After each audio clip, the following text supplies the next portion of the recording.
ہیں حضرت حبقوق یا حضرت حقوق علیہ السلام. ان کے دو نام کتب تواریخ کے اندر موجود ہیں. کہیں پہ انہیں حضرت حبقوق کے نام سے پکارا گیا ہے، کہیں پہ انہیں حضرت حقوق کے نام سے پکارا گیا. اور یہ ایک نبی ہیں جو اس روئے زمین کے اوپر خداوند متعال کی طرف سے اس دنیا کے اندر ہدایت کو عام کرنے کے لیے آئے تھے.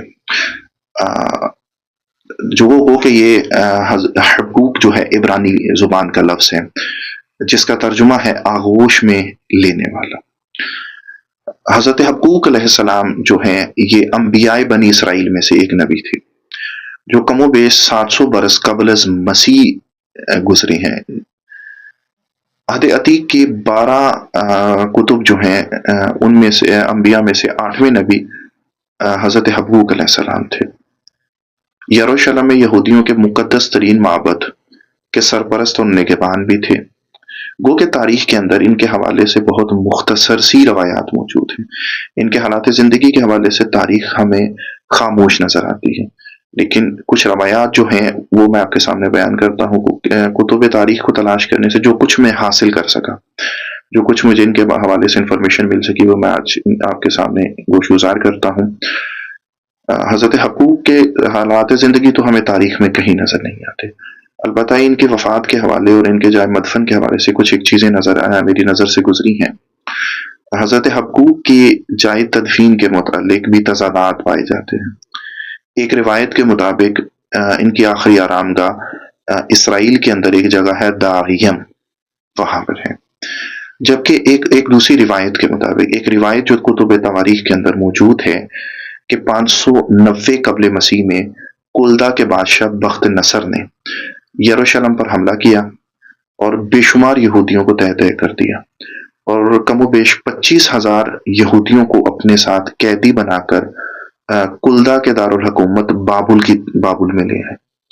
کہتے ہیں کہ حبقوق نبی بھی ان 25,000 قیدیوں میں شامل تھے، اور ایک طویل عرصے تک آپ بابل میں قید رہے. جب سائرس بادشاہ نے ایران کے ایک بادشاہ تھے سائرس نے جب 548 قبل مسیح میں کلدیوں پر حملہ کر دیا اور ان کے لشکر کو شکست دے کر بابل پر قبضہ کیا، اور تو انہوں نے تمام یہودی قیدیوں کو آزاد کر دیا. چنانچہ بابل کی اس قید سے رہائی پانے کے بعد حضرت حقوق علیہ السلام نے ایران کی طرف ہجرت کی، اور ایران میں ایک روایت کے مطابق تویسر کان یا ایک روایت کے مطابق روت آور شہر میں مقیم ہو گئے.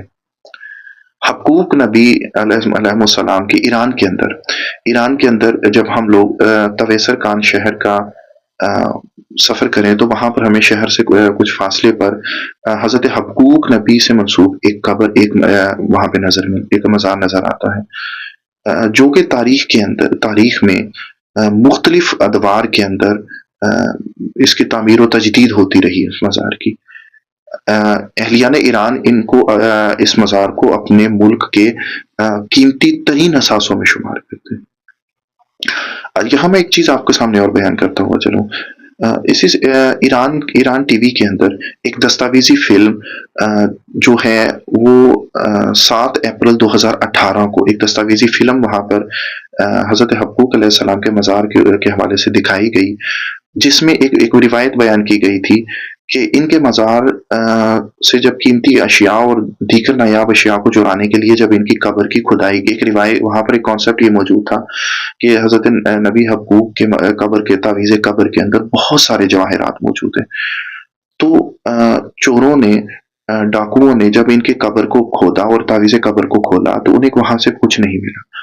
وہاں پر انہیں ایک جسم ملا جو کئی ہزارہ سال لباس پرانا، اور کئی ہزارہ سال جب اس لباس کو جسم کو باہر نکالا گیا تو جسم بالکل تر و تازہ ویسے ہی تھا جیسے وہ انسان ابھی ہی یہاں پر دفن کیا اور ابھی وہ سو رہے ہیں. ان کے علاوہ حضرت حقوق کے حوالے سے تاریخ کے اندر کوئی اور چیزیں نہیں نظر آتی. حضرت حقوق علیہ السلام سے منسوب ایک صحیفہ موجود ہے. اس صحیفے میں آپ رسالت مآب صلی اللہ علیہ وسلم کو لفظ احمد کے نام سے یاد کرتے ہیں، اور وہ بیان کرتے ہیں، حضرت حبقوق علیہ السلام کی کتاب میں بیان ہے کہ خدا تبیان کو کوہ فاران سے لے آیا اور آسمان احمد اور اس کی امت کی ستائش سے قائم ہوئی۔ اس کا عربی میں جو ہے کہ جا اللہ بالتبیان من جبل الفاران و امتلاعت السماوات من تسبیح احمد و احمد۔ حضرت حبقوق علیہ السلام یہ جو اس کی روایت یہ موجود ہے، یہ صحیفہ حبقوق آیت 3 صفحہ نمبر 3 کے اوپر یہ چیز موجود، صفحہ نمبر 3 میں آیت نمبر 3 کے اندر یہ موجود ہے۔ اور ایک اور جگہ وہاں پہ موجود ہے کہ خدا تیمان سے آیا اور قدوس جبل فاران سے اور اس کے ہووں نے آسمانوں کو ڈھانپ دیا اور زمین اس کی تعریف سے بھر گئی۔ اب یہاں ایک اس نسخے کے مطابق، یہ نسخہ انٹرنیٹ سے میں نے دیکھا تھا، یہاں پہ اس نسخے میں لفظ ہوو استعمال کیا گیا، ہے واو واو اور واو۔ جب ہم یہ عبرانی لفظ ہے، جب ہم اس عبرانی لفظ کا ترجمہ عربی زبان میں کرتے ہیں تو ہو بہو یہ ترجمہ لفظ احمد سے مشابہ ہے۔ اب یہاں دو نسخے جو میری نظر سے گزرے ہیں کتب حبقوق کے، کتاب حبقوق کے، ایک جگہ پہ لفظ جلال استعمال کیا گیا ہے اور ایک لفظ ہوو استعمال کیا گیا ہے۔ گو کہ ان دونوں لفظوں سے حضرت محمد مصطفیٰ صلی اللہ علیہ وسلم ہی مراد ہے۔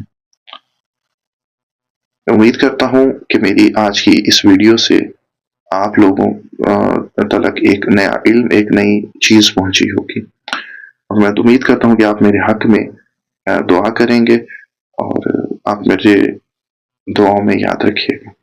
والسلام، اللہم صلی علی محمد وعلی محمد۔